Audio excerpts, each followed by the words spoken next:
temor e pela responsabilidade que é imputada a mim todas as vezes que eu venho para o culto ministrar a palavra do Senhor. É uma responsabilidade não somente na hora da ministração, mas também depois que eu desço do culto. É na vida, no dia a dia. Exige uma responsabilidade muito grande.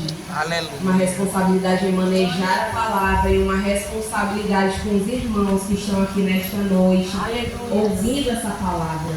Porque a palavra de Deus é transformadora, essa palavra tem poder. Aleluia. Nós não podemos manejá-la de qualquer forma. Então eu sempre peço ao Senhor com muita humildade, muito temor e muito tremor, que Ele me use, não para a minha glória, não para que as pessoas se sintam bem ao ouvir o que será ministrado, mas para que o nome dele seja glorificado. Aleluia. Não para que Aleluia, Jesus. seja falado aquilo que vocês querem ouvir, aquilo que é agradável ao meu coração, mas para que através de mim o Senhor fale com a sua igreja. Aleluia. Glória a Deus. Aleluia, Jesus. Essa palavra, meus irmãos, também serve para mim. À medida que eu Aleluia. reflito e que eu ministro a palavra, o Senhor também ministra ao meu coração. Aleluia. O Senhor também me confronta. Glória a Deus. Senhor. Aleluia. Porque o Evangelho é isso. O Evangelho é você sair da sua zona de conforto e entrar na zona de confronto. É um confronto diário. Nós devemos ser confrontados diariamente pelo Evangelho. Aleluia. Confrontados a nos transformar. Por isso a minha oração nesta noite é que você se permita sair daqui transformado. É que você abra o seu coração para que essa palavra venha render frutos em você. Muitas vezes a gente coloca as nossas expectativas em quem está pregando, a gente coloca as nossas expectativas em quem vai ministrar o louvor, a gente coloca as nossas expectativas no dirigente. E muitas vezes quando a gente faz isso, a gente acaba saindo do culto da mesma maneira que a gente entrou. E aí coloca a culpa em quem pregou, coloca a culpa no dirigente, coloca a culpa no calor que estava fazendo. Mas a verdade é que se a minha expectativa estiver posta em Deus, se eu entrar aqui neste templo com o único intuito de adorar a Deus, Aleluia. de render graças a Ele, Glória a Deus. nós Aleluia, entrarmos Jesus. aqui dentro com os nossos corações entregues, com Aleluia. os nossos corações quebrantados, verdadeiramente rendidos ao Senhor, certamente não sairemos daqui da mesma maneira que nós entramos. Aleluia, glória a Deus. Então que neste momento o seu coração e o meu coração também possam ser solos férteis para essa palavra que será disseminada neste momento. Aleluia. E eu peço aos irmãos que abram suas Bíblias em Gênesis capítulo 22. Glória a Deus. Aleluia, glória a Deus. E já quero agradecer a oportunidade, agradecer ao nosso dirigente por mais uma vez e dessa oportunidade de estar aqui ministrando a palavra e agradecendo ao Senhor também. Gênesis 22, versículos 1 e 2. Aleluia, glória a Deus.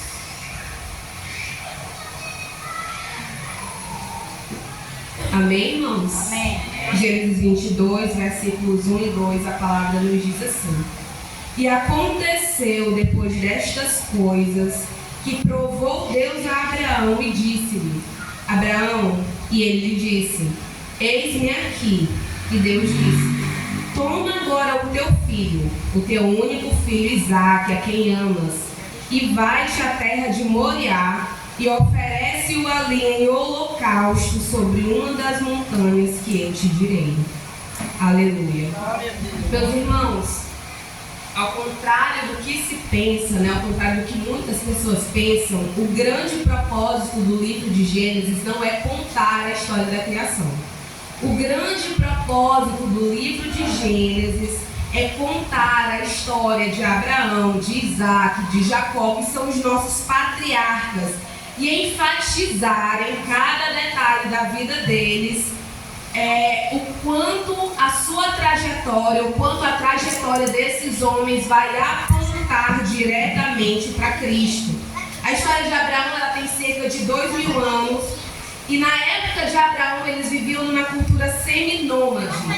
Era era um contexto em que não se ouvia a voz de Deus desde o dilúvio. E como não se sabe exatamente quando aconteceu o dilúvio, em que época aconteceu o dilúvio, também não é possível saber quanto tempo as pessoas ficaram sem ouvir a voz de Deus, sem saber sobre Deus, sem saber da existência de Deus.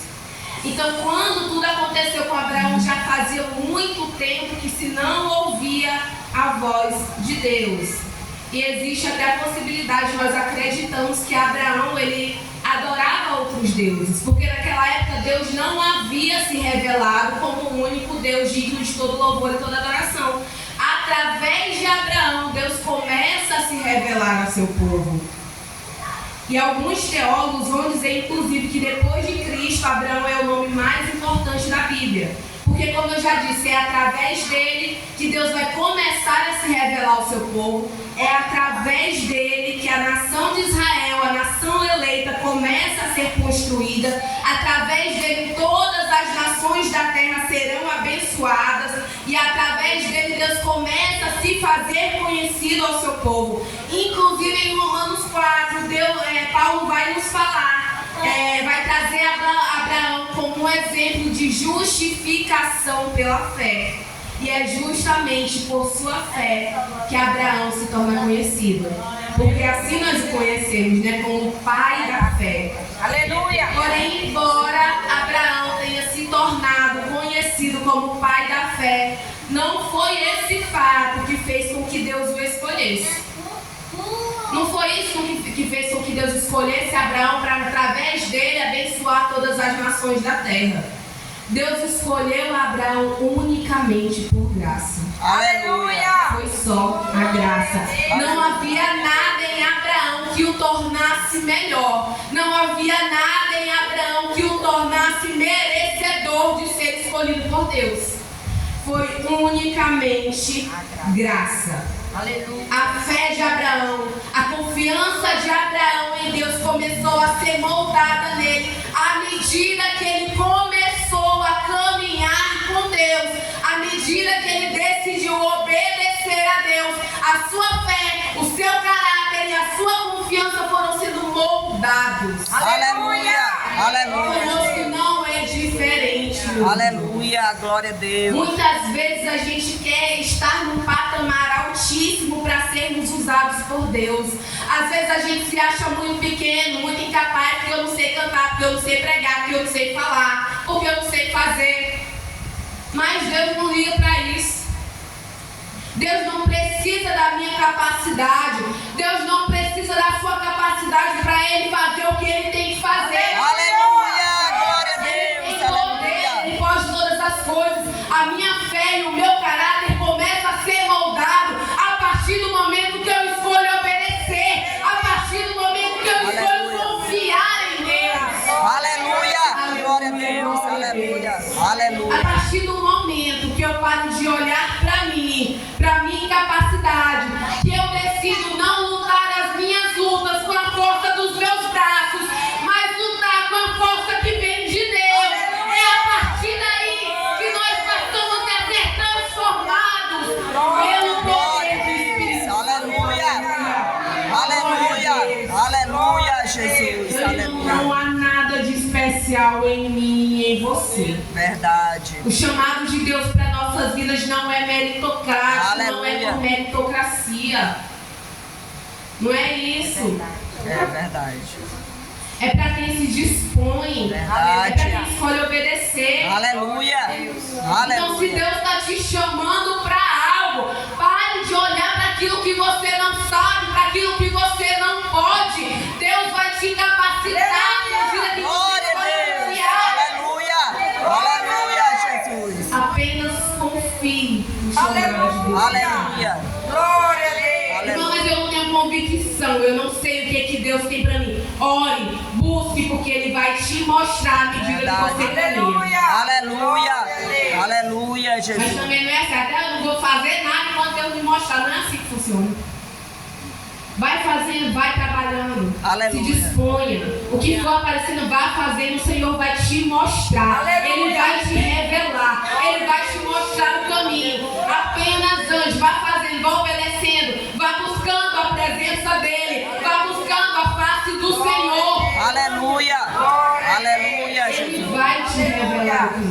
Glória a Ele Deus. vai te mostrar o propósito dele na sua vida. Glória a E Deus. ele vai te usar independente da sua capacidade. Porque Aleluia. ele capacita aqueles a quem ele chama, aqueles que decidem obedecer e confiar. Aleluia.